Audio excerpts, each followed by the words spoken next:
Hey folks, in this video we're going to work a problem about simulating a linear probing based hash table. So let's take a look.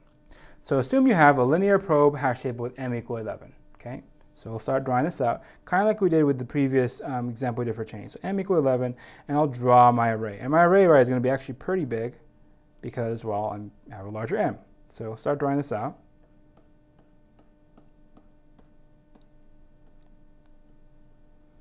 And that should be about right. So I have my different indices here.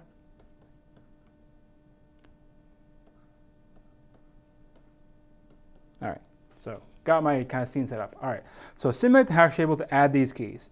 3, 11, 7, 0, 14, and 1. So these are my 5 different things I want to add. All right, I'm told here my hash function looks like this. K mod 11 plus 1. Basically, the 11 is coming from the m value, and then the I is like the number of times the algorithm tries. So this is somehow to model the fact that we want to start a position, and if it's not full, go to the right-hand side.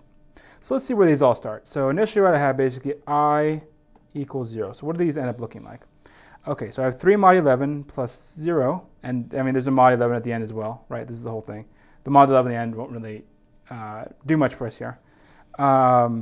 It's required in the code because it needs to give you basically like a wraparound effect, but we shouldn't need to wrap around in this example. All right, so what do I get here? So 3 mod 11 plus 0 is 3, okay?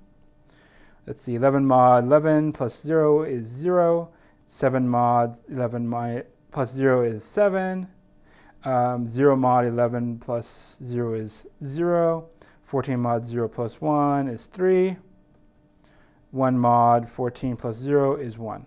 All right, so these are kind of my first pass. So let's try doing this. So the first thing I would insert is 3. So 3 wants to go to index 3, so it ends up in index 3. Stuff is good. I drew the wrong index. Let's correct it over in this index over here. It should be over here. Go to the next one. Okay, 11. 11 wants to go to index 0. It can go there. Everything's fine. All right, put it in 11 there. Go to 7. 7 wants to go to index 7, so that's fine. It's empty. We'll put in a 7 over here. So like, this is done, this is done, this is done. Then we'll go to 0. So 0, right? All of a sudden we try. 0 wants to go to index 0, but it's full. What happens? We basically try again, right? And so we basically increment I by 1.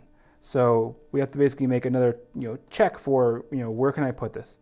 So here, right? This this didn't matter because I already had that in there, but it matters over here. And now we get basically 0 mod 11 plus 1. Mod 11, which ends up being 1. So the kind of next space I try is 1, so that's where it goes. 0 goes over here.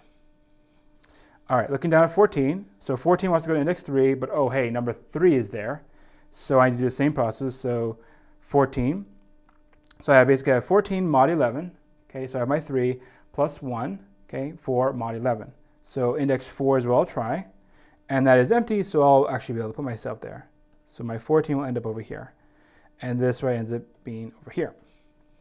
All right, last one there is 1. 1 wants to go to index 1, but it's full, so I need to check again, right? I basically increment it by 1, so that means that I now check, position 2. 2 is also, actually no, 2 is free. 2 is like the one free spot in there. So yeah, in that case, I can put my 1 in. And so there I go.